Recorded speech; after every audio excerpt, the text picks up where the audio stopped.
ನಮಸ್ಕಾರ. ಸಮಗ್ರ ನ್ಯೂಸ್ನ ವಿಶೇಷ ಕಾರ್ಯಕ್ರಮ ನಾನು ನನ್ನ ರಾಜಕೀಯಕ್ಕೆ ಸ್ವಾಗತ. ಇವತ್ತು ನನ್ನ ಜೊತೆ ಖ್ಯಾತ ಪ್ರೊಫೆಸರ್ ಆದಂತಹ ಮತ್ತು ಕಾಂಗ್ರೆಸ್ಸಿನ ಸ್ಪೋಕ್ ಪರ್ಸನ್ ಅಂದರೆ ವಕ್ತಾರರಾದಂತಹ ಈ ಹಿಂದೆ ಲೋಕಸಭಾ ಚುನಾವಣೆಯಲ್ಲಿ ಬೆಂಗಳೂರು ಉತ್ತರದ ಭಾಗದಲ್ಲಿ ಚುನಾವಣೆಗೆ ಅಭ್ಯರ್ಥಿಯಾಗಿದ್ದಂತಹ ಪ್ರೊಫೆಸರ್ ರಾಜೀವ್ ಗೌಡ ನನ್ನ ಜೊತೆಗಿದ್ದಾರೆ. ಸರ್ ನಮಸ್ಕಾರ, ಕಾರ್ಯಕ್ರಮಕ್ಕೆ ಸ್ವಾಗತ. ನಮಸ್ಕಾರ. ಹೇಗಿದ್ದೀರಿ? ಚೆನ್ನಾಗಿ ನಡೀತಾ ಇದೆ. ಹೊಸ ವರ್ಷ ಚೆನ್ನಾಗಿ ಉತ್ಸಾಹದಿಂದ ಮುಂದೆ ಹೋಗ್ತಾ ಇದ್ದೀವಿ.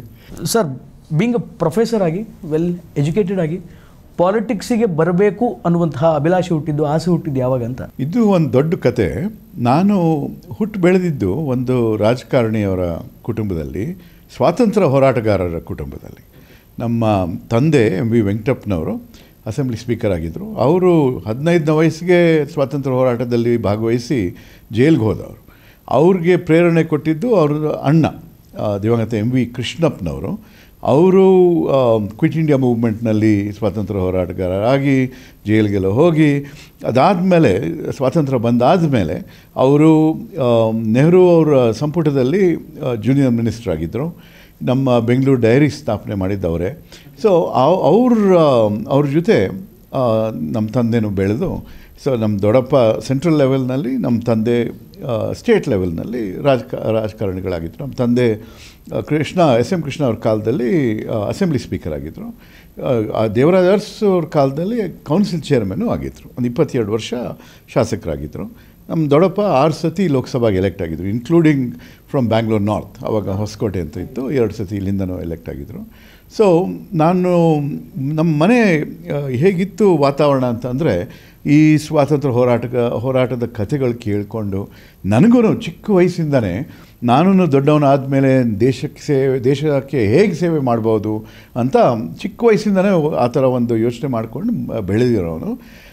ಆಗ ನಾನು ನೋಡ್ತಾ ಇದ್ದೆ, ಇವಾಗ ನಮ್ಮ ಮನಮೋಹನ್ ಸಿಂಗ್ ಅಂತವರು ಹೇಗೆ ಎಕನಾಮಿಕ್ಸು, ಪಬ್ಲಿಕ್ ಪಾಲಿಸಿ ಸಬ್ಜೆಕ್ಟ್ಸ್, ಹೊಸ ಒಂದು ದೇಶ ಕಟ್ಟಬೇಕು ಅಂತಂದರೆ ಬರೀ ರಾಜಕೀಯ ಮಾಡೋದಲ್ಲ, ಆಡಳಿತ ಮಾಡೋದಕ್ಕೂ ಒಂದು ಇದಿರಬೇಕು, ಅಡಿಪಾಯ ಇರಬೇಕು ಅಂತ, ಗವರ್ನೆನ್ಸ್ಗೋಸ್ಕರ ಒಂದು ಫೌಂಡೇಶನ್ ಇರಬೇಕು ಅಂದ್ಬಿಟ್ಟು.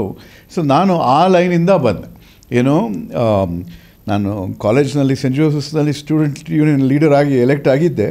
ಆದರೂ ಗೋಲ್ಡ್ ಮೆಡಲ್ ತಗೊಂಡು, ಯೂನಿವರ್ಸಿಟಿ ಗೋಲ್ಡ್ ಮೆಡಲ್ ತೊಗೊಂಡು, ಸ್ಕಾಲರ್ಶಿಪ್ಸ್ ತೊಗೊಂಡು ಫಾರಿನ್ನಲ್ಲಿ Wharton school, university of Pennsylvania ಅಂತ ಇದೆ, ವರ್ಲ್ಡ್ಸ್ ನಂಬರ್ 1 ಬಿಸ್ನೆಸ್ ಸ್ಕೂಲ್, ಅಲ್ಲಿ PhD ಮಾಡಿದ್ದೀನಿ, public policy and management. Why that particular subject, public policy and management ಮೇಲೇ PhD ಮಾಡಬೇಕು ಅಂತ ಯಾಕೆ ಅನ್ನಿಸ್ತು? ಯಾಕಂದರೆ field economics it is basically applied economics.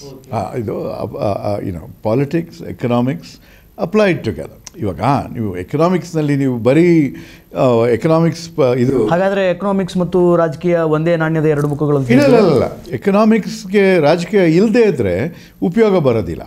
ನೀವು ಎರಡು ನೋಡ್ಕೋಬೇಕು. ಇಂಟರ್ ಕನೆಕ್ಟ್ ಹೆಂಗಿದೆ? ಭಾಳ ಇಂಟರ್ ಕನೆಕ್ಟ್ ಇದೆ. ಮೈ masters is in economics, my gold medal is in political science, my PhD is in public policy and management. And ಇಲ್ಲೂ ಒಂದು ಅಲ್ಲಿ ಅಮೇರಿಕಾದಲ್ಲಿ ಒಂದು 16-17 ವರ್ಷ ಇದ್ದೆ. PhDನೇ ಒಂದು 8 ವರ್ಷ ತಗೊಳ್ತು, ಮಾಸ್ಟರ್ಸು PhD ಮಾಡೋಕ್ಕೆ. ಅದಾದಮೇಲೆ ಒಂದು 8 ವರ್ಷ ಅಸಿಸ್ಟೆಂಟ್ ಪ್ರೊಫೆಸರ್, ಅಸೋಸಿಯೇಟ್ ಪ್ರೊಫೆಸರ್ ಆಗಿ ಯೂನಿವರ್ಸಿಟಿ ಓಕ್ಲಹೋಮಾ ಅಂತ ಅಲ್ಲಿ ಪಾಠ ಹೇಳ್ಕೊಂಡು ರಿಸರ್ಚ್ ಎಲ್ಲ ಮಾಡ್ಕೊಂಡು ಇದ್ದೆ. ಪ್ರಮೋಷನ್ ಆದಮೇಲೆ 1 ವರ್ಷ ಆದಮೇಲೆ ನಾನು ರಾಜೀನಾಮೆ ಕೊಟ್ಟು 2000 ಇಸ್ವಿಲಿ ವಾಪಸ್ ಬಂದೆ ಬೆಂಗಳೂರಿಗೆ. ಇಲ್ಲಿ ನನ್ನ ಅದೃಷ್ಟ ಏನು ಅಂತಂದರೆ, ಇಲ್ಲಿ ಇಂಡಿಯನ್ ಇನ್ಸ್ಟಿಟ್ಯೂಟ್ ಆಫ್ ಮ್ಯಾನೇಜ್ಮೆಂಟ್ ಅಂತ ಒಂದು ನಮ್ಮ ದೇಶದಲ್ಲಿ one of the top management institutes ಇವೆ. ಸೊ ಇಲ್ಲಿ ಎಕನಾಮಿಕ್ಸ್ ಆ್ಯಂಡ್ ಸೋಷಿಯಲ್ ಸೈನ್ಸಸ್ ಡಿಪಾರ್ಟ್ಮೆಂಟ್ನಲ್ಲಿ ಅಸೋಸಿಯೇಟ್ ಪ್ರೊಫೆಸರ್ ಆಗಿ ಶುರು ಮಾಡಿ ನಾನು 14 ವರ್ಷ ಇದ್ದೆ. ಅಲ್ಲಿ ನಮ್ಮದು ಅಲ್ಲೂ ಒಂದು ಪಬ್ಲಿಕ್ ಪಾಲಿಸಿ ಡಿಪಾರ್ಟ್ಮೆಂಟ್ ಇದೆ, ಅದಕ್ಕೆ ಚೇರ್ಮನ್ ಆಗಿದ್ದೆ. IIM ಇದ್ದಾಗ ನಮಗೆ ಇವರು Pranab Mukherjee finance minister, Manmohan Singh prime minister ನನ್ನ reserve bank of India central ಬೋರ್ಡ್ಗೆ ಡೈರೆಕ್ಟರ್, RBIಗೆ ಡೈರೆಕ್ಟರ್ ಮಾಡಿದರು. ಅದಕ್ಕೆ ಮುಂಚೆ ಒಂದು ಇನ್ಶೂರೆನ್ಸ್ ಕಂಪನಿಗೂ ಡೈರೆಕ್ಟರ್ ಮಾಡಿದರು. ಬಟ್ ನನಗೆ 14 ವರ್ಷ ಇದ್ದೇ ಅಲ್ಲಿ ಅಂತ ನನಗೆ ಕೊಚ್ಕೊಳ್ಳೋಕ್ಕೇನು ಆಸೆ ಇಲ್ಲ. ಏಕೆಂದರೆ ಅದಕ್ಕಿಂತ ಮುಂಚೆನೇ ರಾಜಕೀಯಕ್ಕೆ ಇಳಿದು ಯಾವ್ದಾರ ಒಂದು ಚುನಾವಣೆಯಲ್ಲಿ ಭಾಗವಹಿಸಿ ಎಲೆಕ್ಟ್ ಆಗಿ ಮುಂದೆ ಹೋಗಬೇಕು ಅಂತ ಭಾಳ ಆಸೆ ಇತ್ತು. ಅಂದರೆ ವೆನ್ ಯು ಆರ್ ಸ್ಟೂಡೆಂಟ್ ಆಗ್ಲಿಂದನೂ ನಿಮಗೆ ಆಸೆ ಇತ್ತು ರಾಜಕೀಯದಲ್ಲಿ? From the age of 5 I have been preparing ಅಂತ ಅಂದ್ಕೊಳ್ಳಿ. I got in to the Rajya Sabha at the age of 50. So it's a long journey. ಭಾಳ ಸಮಯ ತಗೊಳ್ತು. ರಾಜ್ಯಸಭೆ ಅವಕಾಶ ಬಂದಿದೆ ಹೇಗೆ? ಅಂದರೆ ಈ ಎಲ್ಲ ಬ್ಯುಸಿ ಶೆಡ್ಯೂಲ್ ಬಗ್ಗೆ ಒಂದು ಕಡೆ ಪ್ರೊಫೆಸರ್ ಆಗಿದ್ದೀರಿ. ನಾನು ಪ್ರೊಫೆಸರ್ ಕೆಲಸನೂ ಮಾಡ್ತಾಯಿದ್ದೀನಿ, ಮಾಡ್ತಾ ಇದ್ದೆ. ಅದ್ರ ಜೊತೆ ನಮ್ಮ ಕಾಂಗ್ರೆಸ್ ಪಾರ್ಟಿ ಆ್ಯಕ್ಟಿವಿಟೀಸ್ನಲ್ಲೂ ನಾನು ಚಿಕ್ಕ ವಯಸ್ಸಿಂದನೂ ಭಾಗವಹಿಸ್ಕೊಂಡು ಬಂದಿದ್ದೀನಿ. ವಾಪಸ್ ಬಂದ ಮೇಲೆ ನಾನು ಇದು ಒಂದು ಹೆಜ್ಜೆ ರಾಜಕೀಯದಲ್ಲಿಟ್ಟು ಕಾಂಗ್ರೆಸ್ ಪಾರ್ಟಿನಲ್ಲಿ ಬೇರೆ ಬೇರೆ ಥರ ಕೆಲಸ ಮಾಡ್ಕೊಂಡು ಬಂದಿದ್ದೀನಿ. ಅಲ್ಲಿ ಇಂಟರ್ನಲ್ ಈ ಮ್ಯಾನಿಫೆಸ್ಟೋ ಬರೆಯೋದಂತೆ, ಇಲ್ದಿದ್ರೆ ಬೇರೆ ಬೇರೆ ಪ್ರೋಗ್ರಾಮ್ಸ್, ಪಾಲಿಸೀಸ್, ಸ್ವಲ್ಪ ಇಂಟರ್ನಲ್ ಥಿಂಕ್ ಟ್ಯಾಂಕ್ ಥರ ಅವಾಗಿಂದ ಕೆಲಸ ಮಾಡ್ಕೊಂಡು ಬಂದಿದ್ದೀನಿ. 10 ವರ್ಷ ಇದು ರಾಜ್ಯಸಭೆ ಆದಮೇಲೆ 10 ವರ್ಷದಿಂದ ನಮ್ಮ AICC all India Congress committee ಒಂದು ರಿಸರ್ಚ್ ಡಿಪಾರ್ಟ್ಮೆಂಟ್ ಅಂತ ಇದೆ. That is our internal think tank. ಅದ್ರ ಚೇರ್ಮನ್ ಆಗಿ 10 ವರ್ಷದಿಂದ ಕೆಲಸ ಮಾಡ್ಕೊಂಡು ಬರ್ತಾಯಿದ್ದೀನಿ.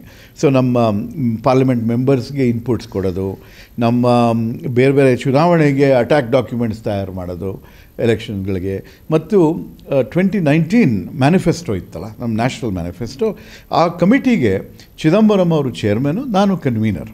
ಸೊ ಅದಕ್ಕೆ ಭಾಳ ಕಸರತ್ತು ಮಾಡಿದ್ದೀವಿ ನಾವು. ಇಡೀ ದೇಶದಲ್ಲಿ ಒಂದು 150-170 ಕನ್ಸಲ್ಟೇಷನ್ಸ್ ಬೇರೆ ಬೇರೆ ಗುಂಪುಗಳ ಜೊತೆ, ಬೇರೆ ಬೇರೆ ಸಂಘಗಳಿಗೆ, ಸಂಸ್ಥೆಗಳ ಜೊತೆ ಕನ್ಸಲ್ಟೇಷನ್ಸ್ ನಡೆಸಿ ಜನರ ಅಭಿಪ್ರಾಯ ತಗೊಂಡು ಆ ಒಂದು ಪ್ರಣಾಳಿಕೆ ನಾವು ತಯಾರು ಮಾಡಿದ್ದೀವಿ. ಸೊ ಒಂದು ನಿಮಿಷ ನೀವು ಕೇಳಿದ ಬೇರೆ ಪ್ರಶ್ನೆ, ಅದಕ್ಕೆ ಉತ್ತರ ಕೊಡ್ತೀನಿ. ಸೊ ಹೀಗೆ ಇದು ಏನು ಹೇಳಿ, ನಾನು ಭಾಳ ವರ್ಷ ಲೋಕಸಭಾ ನಮ್ಮ ಬೆಂಗಳೂರು ಸೌತ್ ಇತ್ತಲ್ಲ ಮೊದಲು, ಅನಂತಕುಮಾರ್ ಅವರು ಇದ್ರಲ್ಲ, ಅದು ಭಾಳ ಟಫ್ ಸೀಟು. ಸೊ ಅದನ್ನೇ ನಾನು ಕೇಳ್ತಾ ಇದ್ದಿದ್ದು, ಅದು ಇದು ಕೊಡಿ ನನಗೆ, ನಾನು ಅವ್ರನ್ನ ಸೋಲಿಸ್ತೀನಿ ಅಂತ. ಹಳೆ ಜೋಕ್, ಅನಂತಕುಮಾರ್ ನಾನು ಹಳೆ ಫ್ರೆಂಡ್ಸು. ಬಟ್ ಅವರು ಎಲೆಕ್ಷನ್ ಟೈಮಲ್ಲಿ ಸಿಕ್ಕಿದ್ರೆ ನಾನು ಅವ್ರನ್ನ ಕೇಳ್ತಾ ಇದ್ದೆ, have you packed your bags ಅಂತ ಕೇಳ್ತಾ ಇದ್ದೆ. ಏನಕ್ಕಪ್ಪ ಅಂತ ಕೇಳ್ತಾ ಇದ್ದೆ. ಕಳಿಸ್ತಾ ಇದ್ದೀನಿ ಸರ್ ನಿಮ್ಮ ಮನೆಗೆ ಅಂತ I would tell you. But ಹೆಂಗೋ ಟಿಕೆಟ್ ಸಿಗಲೇ ಇಲ್ಲ, 2-3 ಸತಿ ಸಿಗಲೇ ಇಲ್ಲ. You expected south, Bengaluru south? I was trying for Bangalore south. Okay, ಹಳೆ ಬೆಂಗಳೂರು ಸೌತ್, ಈ ಮಲ್ಲೇಶ್ವರ ಇವೆಲ್ಲ ಸೇರುತ್ತೆ ಅದಕ್ಕೆ ಆ ಕಾಲದಲ್ಲಿ. ಇವಾಗ ಡಿಲಿಮಿಟೇಷನ್ ಆದಮೇಲೆ ನಾನು ಬೆಂಗಳೂರು ನಾರ್ತ್ಗೆ ಸ್ವಿಚ್ ಮಾಡಿದೆ, because it made sense. And anyway ಅವಾಗ ಇದರಲ್ಲಿ ನಂದನ್ ನೀಲಕಣಿ ಅವರೆಲ್ಲ ನಿಂತಿದ್ರು. ರೋಹಿಣಿ ನೀಲ್ಕಣಿ ಅವ್ರ ಗಂಡ Nandan Nilekani. Yes Nandan Nilekani. So anyway ನಾನು ಬೆಂಗಳೂರು ನಾರ್ತ್ನಲ್ಲಿ 2014ನಲ್ಲಿ ರಾಹುಲ್ ಗಾಂಧಿ ಅವರು ಪಾರ್ಟಿನಲ್ಲಿ ಒಂದು ಇಂಟರ್ನಲ್ ಎಲೆಕ್ಷನ್ ನಡೆಸಿದ್ರು. ಅದು ಹೈಕಮಾಂಡು ಆಯ್ಕೆ ಮಾಡೋದಿಲ್ಲ ಕ್ಯಾಂಡಿಡೇಟ್ನ, ಪಾರ್ಟಿ ಆಫೀಸ್ ಬೇರರ್ಸೇ ಮಾಡಲಿ ಅಂದ್ಬಿಟ್ಟು ಒಂದು 16 ಕ್ಷೇತ್ರದಲ್ಲಿ, ಇಡೀ ದೇಶದಲ್ಲಿ 16 ಕ್ಷೇತ್ರದಲ್ಲಿ ಆ ಥರ ಒಂದು ಎಕ್ಸ್ಪೆರಿಮೆಂಟ್ ನಡೆಸಿದ್ರು. ಅದು ನಾನು ಗೆಲ್ಲಿಲ್ಲ ಪಾರ್ಟಿ ಒಳಗೆ. ಏನಕ್ಕೆ ಅಂತಂದರೆ ನಾವು ಎಷ್ಟು ಒಳ್ಳೆ ಕೆಲಸ ಮಾಡಿದ್ರು, ಕ್ಯಾಂಪೇನ್ ಮಾಡಿದ್ರು ಎಲ್ಲರಿಗೂ ಬೇರೆ ಬೇರೆ ಲಾಯಲ್ಟೀಸ್ ಇವೆ. ನಮ್ಮ ಲೀಡರ್ ಹಿಂಗಂದ್ರು ಅಂದ್ಬಿಟ್ಟು ನೀವೇ ಬೆಸ್ಟ್ ಕ್ಯಾಂಡಿಡೇಟ್ ಸರ್, ಬಟ್ ನಮ್ಮ ಲೀಡರ್ ಹಿಂಗೆ ಹೇಳಿದ್ದಾರೆ, ಮುಂದೆ ನೋಡೋಣ ಅಂತ ಅಂದ್ಬಿಟ್ಟು ಎಲ್ಲ ಕೈ ಕೊಟ್ಟರು. ಆದ್ರೂ ನಾನು ಕಾಂಗ್ರೆಸ್ ಸ್ಪೋಕ್ಸ್ ಪರ್ಸನ್ ಆಗಿ ನ್ಯಾಷನಲ್ ಟಿವಿನಲ್ಲಿ ಇಂಗ್ಲೀಷ್ ಚಾನಲ್ಸ್ನಲ್ಲಿ ಭಾಳ ಭಾಗವಹಿಸ್ತಾ ಇದ್ದೆ. ಸೊ ಅಲ್ಲಿ ಎಲೆಕ್ಷನ್, ಇಂಟರ್ನಲ್ ಎಲೆಕ್ಷನ್ಸ್ ಓದ್ತಿದ್ದ ದಿವಸನೂ ಕ್ಯಾಂಪೇನ್ ಮಾಡ್ಕೊಂಡು ಬಂದೆ.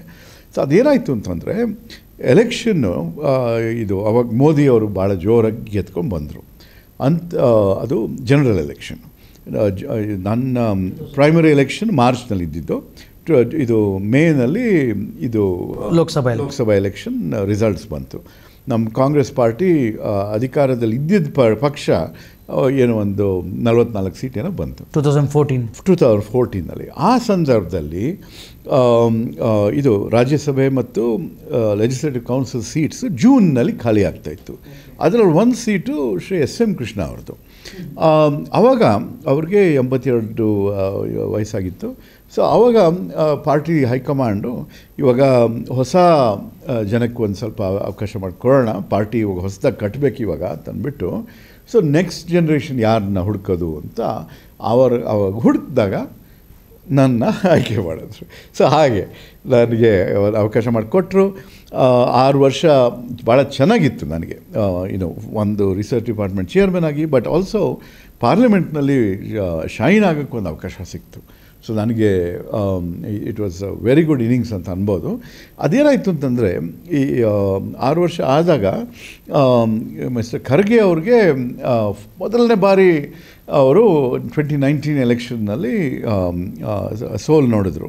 ಸೊ ಆವಾಗ 2020ನಲ್ಲಿ ಅವ್ರನ್ನ ಇದಕ್ಕೆ ಪ್ರೆಸಿಡೆಂಟ್ ಮಾಡಿದ್ರು, ಇದು ಮಾಡಬೇಕು ಅಂತ ರಾಜ್ಯಸಭೆಗೆ ಕರ್ಕೊಂಡು ಸೋನಿಯಾ ಗಾಂಧಿ ಅವರೇ ನನಗೆ ಫೋನ್ ಮಾಡಿ, ನೋಡಮ್ಮ ಭಾಳ ಚೆನ್ನಾಗಿ ಮಾಡಿದ್ಯಾ, ಆದರೆ ಖರ್ಗೆ ಅವ್ರನ್ನ ನಾವು ರಾಜ್ಯಸಭೆಗೆ ಆಯ್ಕೆ ಮಾಡ್ತಾಯಿದ್ದೀವಿ, ನಿನ್ನ ನೋಡ್ಕೋತೀವಿ ಮುಂದೆ ಅಂತ ಅಂದ್ಬಿಟ್ಟು.